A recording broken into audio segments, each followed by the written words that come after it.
లైవ్కు స్వాగతం. ఈరోజు మనం ఆంధ్రప్రదేశ్ ప్రభుత్వం కండక్ట్ చేస్తున్న కౌశలం స్కిల్ టెస్ట్ గురించి కొంచెం లోతుగా మాట్లాడుకుందాం. నమస్కారం. ఇది ముఖ్యంగా వర్క్ ఫ్రం హోమ్ ఇంకా ప్రైవేట్ ఉద్యోగాల కోసమని తెలుస్తోంది. మన దగ్గరున్న నోటిఫికేషన్స్, గైడ్ లైన్స్ చూస్తుంటే ఈ పరీక్షను ఎందుకు ఇలా డిజైన్ చేశారు, దీని వరకు ఉన్న అసలు ఆలోచన ఏంటి అనేది విశ్లేషిద్దాం. తప్పకుండా. ఈ పరీక్షలో నన్ను వెంటనే ఆకర్షించిన విషయం ఏంటంటే దృష్టిలోపం ఉన్న అభ్యర్థులకు ఇస్తున్న ప్రత్యేక సౌకర్యాలు. ఏదో మొక్కుబడిగా కాకుండా చాలా ఆలోచించి పెట్టినట్టు అనిపిస్తోంది నాకు. అవును, ఇక్కడ మనం గమనించాల్సిన కీలకమైన మార్పు అదే. వాళ్ళకి 2 ఆప్షన్స్ ఇస్తున్నారు. ఏంటవి? మొదటిది మనకు తెలిసిన పద్ధతే, స్క్రైబ్ అంటే సహాయకుణ్ణి పెట్టుకోవడం. 40% కన్నా ఎక్కువ వైకల్యం ఉన్నవాళ్లు వాళ్ళ SDREAM సర్టిఫికెట్తో దీనికి అప్లై చేసుకోవచ్చు. సరే, ఆ SDREAM సర్టిఫికెట్ అనేది బేసిక్గా వాళ్ళ వైకల్యాన్ని అఫీషియల్గా కన్ఫర్మ్ చేసే గవర్నమెంట్ డాక్యుమెంట్.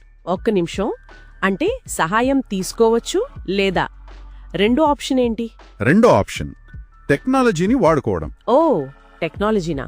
ఎలా అంటే JOS లేదా NVDA లాంటి స్క్రీన్ రీడర్ సాఫ్ట్వేర్తో వాళ్లే స్వంతంగా పరీక్ష రాయొచ్చు.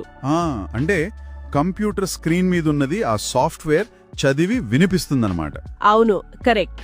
దాంతో వాళ్ళు ఈజీగా ఆన్సర్స్ ఇవ్వగలరు. ఇది చాలా బాగుంది.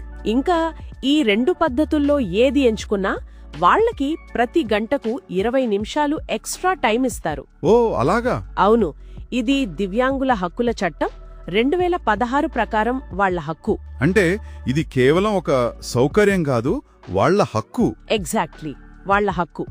వాళ్లకు నిజంగా ఒక చాయిస్ ఇస్తున్నారు. ఇది చాలా పెద్ద మార్పు. సరే, ప్రభుత్వమైతే అందరికీ సమాన అవకాశం కల్పించింది. ఇప్పుడు అసలు పరీక్ష ఎలా ఉంటుందో చూద్దాం. అభ్యర్థుల నైపుణ్యాలని ఎలా పరీక్షిస్తున్నారు? పరీక్ష నిర్మాణం కూడా చాలా ఆసక్తికరంగా ఉంది. మొత్తం 60 నిమిషాల పరీక్ష.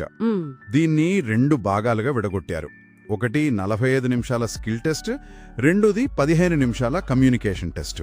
ఈ 45 నిమిషాలు 15 నిమిషాలు అనే విభజన వెనుక ఏదైనా నిర్దిష్టమైన కారణం ఉందా? అంటే వర్క్ ఫ్రం హోమ్ ఉద్యోగాలకు దీనికేమైనా సంబంధం ఉందా? ఖచ్చితంగా ఉంది. ఆ 45 నిమిషాల స్కిల్ టెస్ట్లో quantitative aptitude, logical reasoning, English ఇంకా కంప్యూటర్ బేసిక్స్ ఉంటాయి. యాప్టిట్యూడ్, రీజనింగ్ చాలా కామన్ కదా? అవును, కానీ ఇక్కడ కంప్యూటర్ బేసిక్స్, ఇంగ్లీష్ మీద ఫోకస్ చేయడం చూస్తుంటే వాళ్ళు కేవలం తెలివైన వాళ్ళనే కాదు, ఆఫీస్ వాతావరణంలో వెంటనే పని మొదలు పెట్టగల వాళ్ళని వెతుక్కుతున్నారని మనకు అర్థమవుతుంది. కరెక్ట్. ఇక 15 నిమిషాల కమ్యూనికేషన్ టెస్ట్ సంగతేంటి? వర్క్ ఫ్రం హోంలో కాల్స్, వీడియో మీటింగ్స్లో స్పష్టంగా మాట్లాడటం చాలా ముఖ్యం కదా.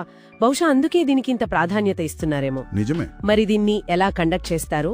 ఇదొక రికార్డెడ్ ఇంటర్వ్యూ పద్ధతిలో ఉంటుంది. రికార్డెడ్ ఇంటర్వ్యూనా? అవును. అభ్యర్థులు హెడ్సెట్, మైక్రోఫోన్ పెట్టుకుని స్క్రీన్ మీద కనిపించే ప్రశ్నలకు ఇంగ్లీష్లో సమాధానాలు చెప్పి రికార్డ్ చేయాలి. ఓ, సాధారణంగా సెల్ఫ్ ఇంట్రొడక్షన్ లాంటివి ఒక 3 ప్రశ్నలు అడుగుతారు. అంటే ఇది లైవ్ ఇంటర్వ్యూ కాదనమాట. మరి రికార్డ్ చేసిన సమాధానాల ద్వారా ఒకరి కమ్యూనికేషన్ స్కిల్ను నిజంగా అంచనా వేయగలరా? ఇది ఎంతవరకు ఎఫెక్టివ్? అది మంచి ప్రశ్న. చూడండి, 1000 మందిని ఒకేసారి పరీక్షించడానికి ఇదొక ప్రాక్టికల్ పద్ధతి. అంటే ఒక ఫస్ట్ లెవెల్ ఫిల్టర్లా బాగా పనిచేస్తుంది. నిజమే. కానీ మీరన్నట్టు నిజమైన సంభాషణ సామర్థ్యాన్ని, అంటే ఎదుటివారి మాటలకు స్పందించే నేర్పును పూర్తిగా అంచనా వేయలేకపోవచ్చు. ఇది కేవలం మొదటి అంచె మాత్రమే. అర్థమైంది. సరే, ఈ నైపుణ్యాలన్నింటినీ టెస్ట్ చేయడానికి ఒక నిర్దిష్ట సమయం ఉంటుంది కదా?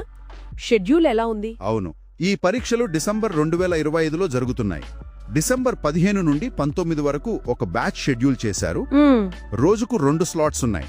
ఒకటి ఉదయం 11 గంటలకు, మరొకటి మధ్యాహ్నం 3 గంటలకు.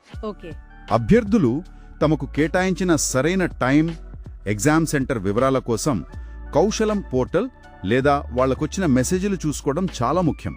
సరే, సో మొత్తం మీద చూస్తే ఇది కేవలం ఉద్యోగాల కోసం పెట్టే పరీక్షలా? లేదు, ఆధునిక జాబ్ మార్కెట్కు ఎలాంటి స్కిల్స్ కావాలో చెప్పే ఒక బ్లూ ప్రింట్లా ఉంది. కరెక్ట్. ముఖ్యంగా టెక్నాలజీని వాడుతూ దివ్యాంగులకు సమాన అవకాశాలు కల్పించడం అనేది నిజంగా ప్రశంసించాల్సిన విషయం. అవును, అందుకే నాదొక ఆలోచన. చెప్పండి. అభ్యర్థులు దీన్ని కేవలం పాస్ అవ్వాల్సిన పరీక్షగా చూడకుండా ఒక స్కిల్ గ్యాప్ అనాలిసిస్లా వాడితే ఎలా ఉంటుంది? అంటే ఈ సిలబస్లో మనం ఎక్కడ వీక్గా ఉన్నామో తెలుసుకుని ఆ స్కిల్స్ను పెంచుకుంటే అది కేవలం ఈ పరీక్షకే కాదు, భవిష్యత్తులో ఏ ప్రైవేట్ ఉద్యోగానికైనా ఒక మంచి పునాది వేస్తుంది కదా.